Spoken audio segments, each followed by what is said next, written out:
the one thing that kind of sustains me really is God, like being rooted in you know, God and the being that is God, you know, because sometimes we like to say that man and God, and it's like he literally said he's not man that he does not like us. So but what's amazing about this is this EP name, I think for me, is really what stands out. I'm joined in studio by Musa Yende, the beautiful Musa Yende, who's dropped her powerful new EP, Sustained by Grace. It was released on the 16th of May, so she's about a month old now. Yeah. How are we feeling? I'm super excited. Firstly, I think I'm glad to be here. We're happy that you're here. Yeah, I'm happy about my project called Sustained by Grace. And like you're saying, it speaks about just being sustained by grace. God has truly sustained me. Truly, truly, truly, I have seen him in my life the past couple of months. Actually, all my life, but mostly the past couple of months, it was just truly evident. So, yeah. And let's talk about the fact that you went from being backing vocals for Benjamin Dube, I mean, legendary Benjamin Dube, legendary Dr. Dume. What's the difference now stepping into your own independent vocals as opposed to singing for backup? Number one, it doesn't get any easier because as a backing vocalist, you just get called for gigs. It's fun to travel. You don't really do much. You just rehearse and get to wherever, you know, everything. Now I'm hands-on with everything. But, you know, I've always known that I was called to be in the forefront. It's just that I usually say there's just a blessing that comes with serving. I had to just fulfill my period of serving. And that went on. I was a backing vocalist for a lot of artists for like 10 years, almost 10 years now.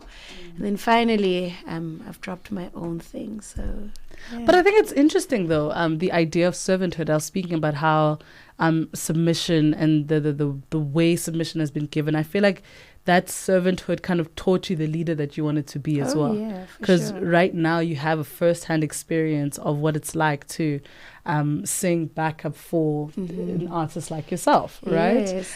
So talk to me about like the past couple of months. I mean, leading up to this EP release, what is the process in studio? And I'm sure because it is a more spiritual type of album, the preparation for it looks a little bit different, I'm assuming. Yes. It was exciting times for me. I was transitioning from trying to do circular actually. So I had recorded that, and then I had to start from scratch, and I had limited time to really just work on everything.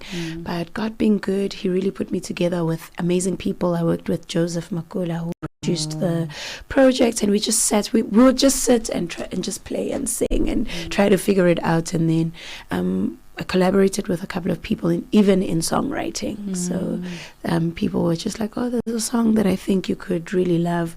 And absolutely I did. Even the message behind the songs was just something that I really related to. So yeah, it's been absolutely incredible. The backing vocalists were incredible. We had rehearsals. And like you're saying, because I've been a backing vocalist before, I know what I want my project to sound like. I know how I want them to sing. I know. So yeah, it's taught me a lot. So it was really incredible. I enjoyed putting this together, and it came together really nicely.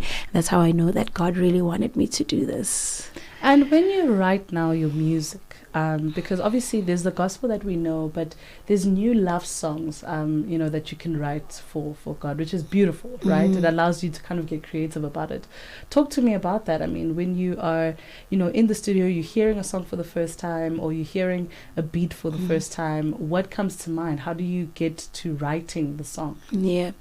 I mean, there's different processes of really writing a song. Like recently, 2 days ago, I was just at rehearsal and we were singing, and the keyboard player was playing, and then I heard a melody, and then obviously maybe I'll just put the melodies together, and then I think about something. I usually love to sing about stuff that I've been through.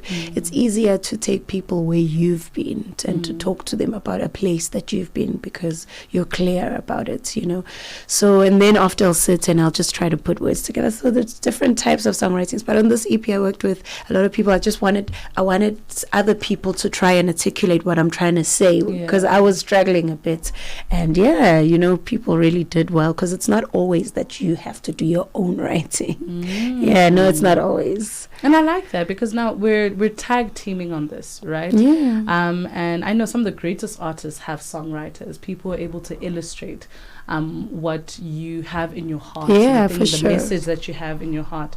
I think it's so beautiful. So with each song, choosing the people that you had to collaborate with, the people that you spoke to, what is that process like? I mean, what did you enjoy about it, especially the collaborations that you have on this EP?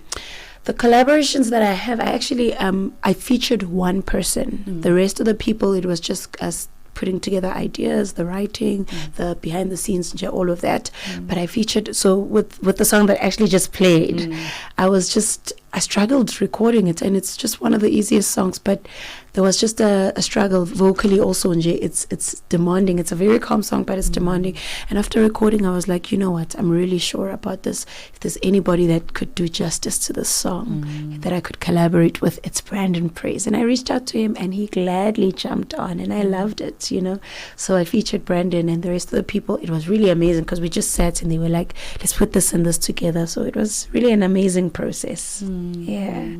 I know what's coming up. I mean, what can we look forward to? Yeah. Performances. I know Women's Month is also coming up quite slowly. So, you know, the conferences. Yeah. So actually, the biggest thing that I have now is on the 5th of July next week. I have my own show. Girl, stop. Yeah. I have my own show on the 5th of July. It's at Goshen City. Wow. And I'm featuring the likes of Kayam Tetwa. Brandon Praise will also be there. And there's a lady from Ghana called Grace Charles that's coming all the way as well. So absolutely cannot wait. Tickets are live, web tickets, you know. So web tickets and Pick and Pay. I'm absolutely, I'm just excited to really gather and praise God together, a night of healing, a night of blessings, you know, just, but mostly it's about gratitude for me, just gathering and just being grateful of what God has done, because even though we don't have it our way, it could have been worse, you know. So yeah, the 5th of July is that's next week Saturday, by the way. No, that's very, very exciting. So we need to preserve your voice now. I do. So any people who are, I mean, our support systems are very, very important, right? Who's supporting you currently? Any friends, family? Let me tell you, yesterday I was just thinking, God has really brought me amazing people to surround me. And the timing of everybody is just perfect. Everybody, I'm getting so much support. So much support, and it's never happened like this before. So even with me, it's overwhelming. Like, everybody's just willing to come through. Everybody's like, what do you need? Friends, family, the people that I've worked with previously, just like, if you need anything, you know. So yeah, it's really, truly amazing. The support is absolutely incredible. But I love that, because we're breaking down this narrative that you know, family, they don't support, they're not your first customers or whatnot. I think it's such a skewed narrative, right? And I think it's beautiful now for us to actually see family and friends coming together. Oh yeah, for sure. So where can we expect you on social media? Where can we find you on social media? You said the tickets are everywhere for next week's show. Yes. You know, where can we find you so we can follow you and support you? Yes, so tickets, like I said, web tickets and Pick and Pay. And then on social media, on all the social media platforms, I am Musa Yende on all TikTok, Twitter, Instagram, Facebook, all of them, Musa Yende. And that's where I post most of the stuff. The poster is on my socials. Yeah, so all of the information, my next performances, what I'm currently up to, I post all of those things. Amazing stuff. Thank you so much for joining us today, and I look forward to your success. Yay, thank you so much. I look forward to your wins. Next week already having a show. Yeah, that's huge. Thank you so much. I really appreciate being here. Amazing stuff. It is at 8:28 Central African Time. That was a Musa Yende who dropped a beautiful new EP called Sustained by Grace. I'm hoping you are sustained, carried, and covered by grace, because we're entering the middle of the year. So there's going to be a lot of questions you're asking yourself. Hey, what am I doing? How far am I? You know, a lot of critical questions. Instead of saying, well done that I made it this far.